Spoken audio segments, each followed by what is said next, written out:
Kei te kōrero hautū ngā akonga o Harvard.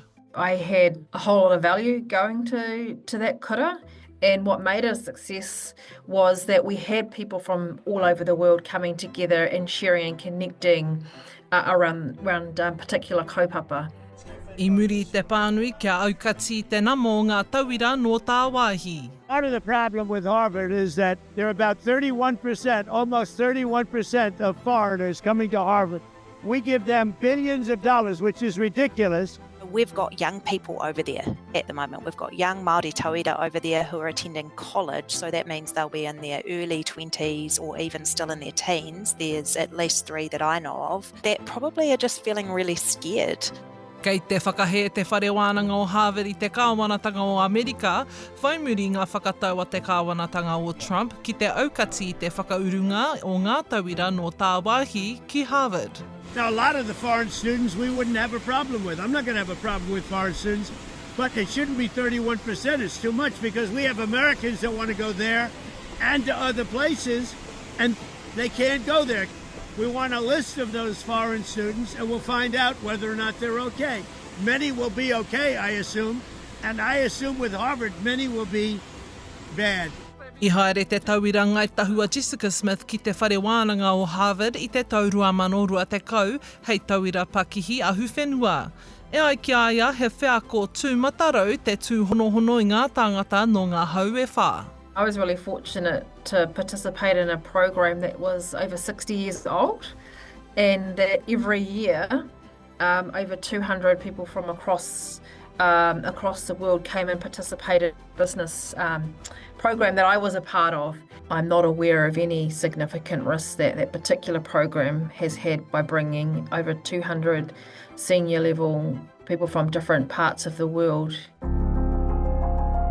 Neke atu I te rua te kaumārima pai heneti o ngā tauira ki te whare wānanga o Harvard, he tangata no tāwāhi.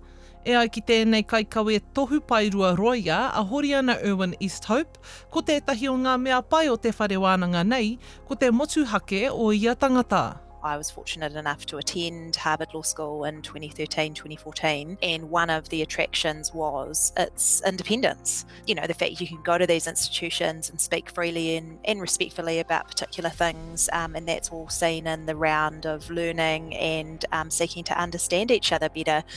What is happening at the moment, at least in my view, in part, is a seeking, you know, is an attempt to kind of quell that kind of discussion. It was also beneficial for them as well, like Harvard benefits from all of those diversity of voices from a diversity of countries, so it will be really sad for the institution to lose that. Ina nei ko te mea nui I te whakaaro e nei ako ngā o mua, ko ngā tauira Māori o Naia nei kei Harvard. Tino aroha atu au ki e rā momo tangata, like they're stuck in limbo and not really knowing what to do and how it impacts them. It is a shame if that changes, because I think there's a lot of value that you get from coming to an establishment like Harvard, where they are considered to be a really prestigious school. I think there is an opportunity for the New Zealand government to say something about this, for the universities to say something about this, just to ensure that there is a clear signal from New Zealand that we are incredibly supportive of students travelling offshore to think about different ideas and to engage in critical conversations as they would if they were attending a university here. Ka whakai te kōti ki te tono a Harvard, e a hei ai te whare wānanga ki te whakauru tonu I ngā tauira no tāwāhi I te wā e haere tonu ana te kehi. Ka whakaritea tētahi whakawā mo te rua te kaumaiwa o Mei.